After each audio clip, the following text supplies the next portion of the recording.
ইরাবতী তো চলে গেল, তুই কি আটকালি না? তোর কি হয়েছে বলতো? যা ইচ্ছে তাই করছিস, যা ইচ্ছে তাই বলছিস, তোর কি মাথা কাজ করছে না? আকাশ, ছি ছি ছি ছি, এইভাবে একটা মেয়েকে অপমান করলি, একটা একটা মানুষকে এইভাবে কষ্ট দিতে পারলি তুই? অবশ্য তুই তো এটাই চেয়েছিলিস, হীরাবতী যাতে এই অফিসটা ছেড়ে চলে যাক, তোর কাছে এইভাবে রোজ অপমানিত হোক। তাহলে একটা কথা বলতো, তুই কি কাজটা দিয়েছিলি কেন? কেন তুই ওকে এইভাবে হ্যারাস করলি? আকাশ, চুপ করে থাকিস না, উত্তর দে। আকাশ, তুই তো ওকে থ্যাংক ইউ জানিয়েছিলিস, তুই ওর দায়িত্বটা বাড়িয়েছিলি তুই, তাহলে এখন কেন এরকম করছিস আকাশ বল? আকাশ, তুইও ভালো করে জানিস এই কদিনের মধ্যে অফিসের সমস্ত লোক ওকে পছন্দ করতে শুরু করেছিল, প্রত্যেককে ও আপন করে নিয়েছিল, অফিসের চেহারাটাকেই বদলে দিয়েছিল। প্রত্যেক কটা কাজে ইম্পর্টেন্ট হয়ে উঠছিল, সেই মানুষটাকে তুই অপমান করলি। কেন করলি আকাশ বল, কেন করলি? রাগে? কিসের তোর এত রাগ বল? আমি বলবো, আজ সকালে তুই ওই ছেলেটার সাথে ইরাবতীকে দেখে সহ্য করতে পারিসনি। হ্যাঁ আকাশ, তুই সহ্য করতে পারিসনি, তোর ভেতরটা জ্বলছিল, ইনফ্যাক্ট এখনো জ্বলছে, তাই জন্য তুই এইভাবে রিয়াক্ট করছিস। ওকে যা নয় তাই বলে অপমান করলি। Shut up! তুই এখান থেকে চলে যা, আমাকে একটু একা থাকতে দে, তুই চলে যা। চলে যাচ্ছি, তবে একটা কথা শুনে রাখ আকাশ, তোর এই অন্ধ জেদ তোকে একা করে ছাড়বে, তোর সব কিছু কেড়ে নেবে, দেখে নিস তুই।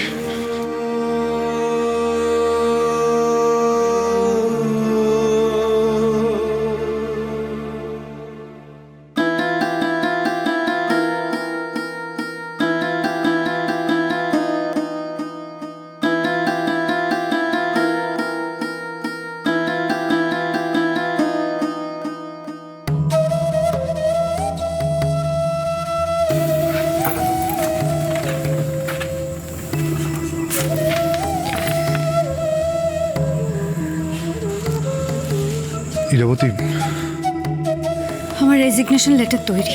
ইমা, এ আপনি কি বলছেন? আপনি সত্যি সত্যি রেজিগনেশন দিয়ে দেবেন নাকি? আচ্ছা, আপনি তো আকাশকে চেনেন, জানেন ওর মাথা হুটহাট গরম হয়ে যায়, আর মাথা গরম হয়ে গেলে ও কাকে কি বলছে ও নিজেই খেয়াল রাখে না। আচ্ছা, আমি মানছি ও বদমেজাজি, একগুঁয়ে, কিন্তু আপনি তো বুদ্ধিমতী। সেই জন্যই তো ওই মানুষটার কাছে মাথা হেট করে আত্মসম্মান খুইয়ে কাজ করা যাবে না। আসলে কি বলুন তো, যে কাজে না মান সম্মান থাকে না, সেই কাজটা করা উচিত না। কাজ করতেই তো এসেছিলাম, একটু ভালোভাবে বাঁচার জন্য, একটু ভালো থাকার জন্য। এটা যদি ভালো থাকা হয়, সেই ভালো থাকা আমার চাই না।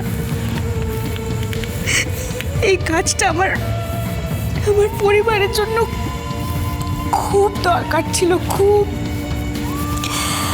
কিন্তু নিজেকে নিচু করে কখনোই নয়। আপনি দেখবেন অভিকবাবু, আমি ঠিক পারবো, আমি অন্য একটা কাজ খুঁজে নিতে পারবো। হ্যাঁ, হয়তো একটু সময় লাগবে, কিন্তু আমি পারবো। আর আমার বিশ্বাস যে আপনি অন্তত আমার কথাগুলো বুঝবেন।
এই রে, এসে মাথা খাওয়ার আগে কেটে পড়তে হবে।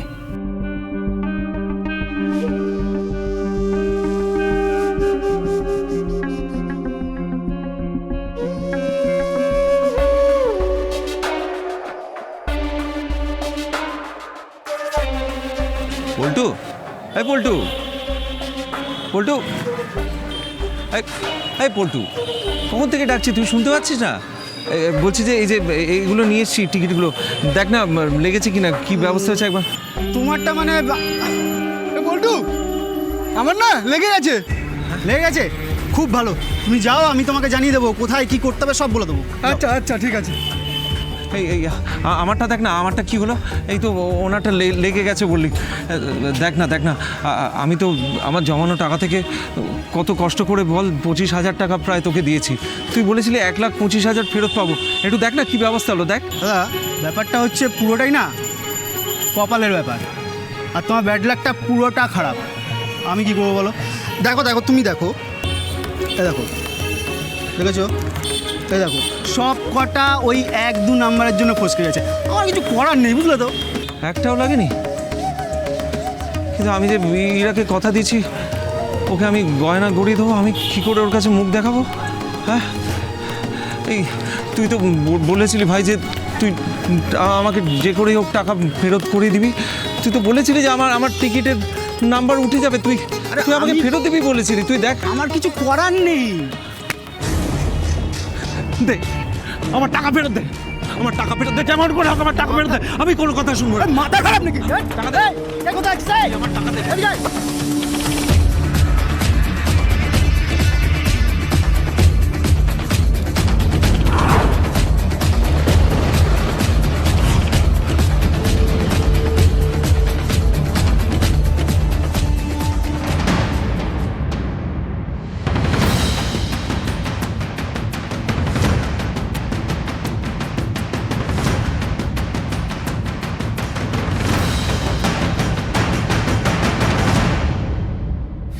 সব দির জন্য হয়েছে, সব দির জন্য।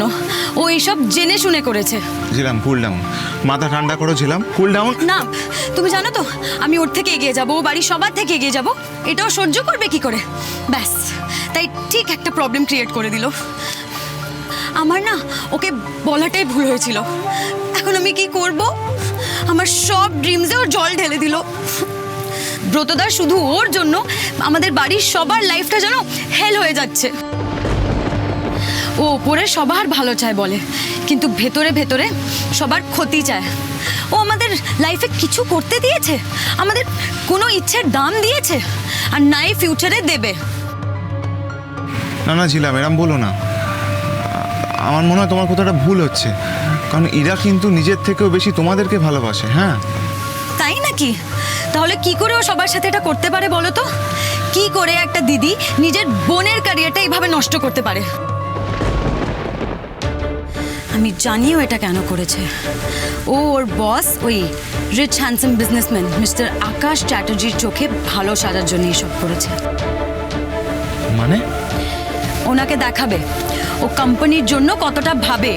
ওর কোম্পানির জন্য ওর বোনও ইম্পর্টেন্ট নয়, ভালো সাজবে আর কি। কি বলছো কি তুমি? তাই তো ভাবি, দিকে হঠাৎ মিস্টার চ্যাটার্জি রাতে বেলায় গাড়ি করে বাড়ির সামনে ড্রপ করে দিয়ে গেল কেন?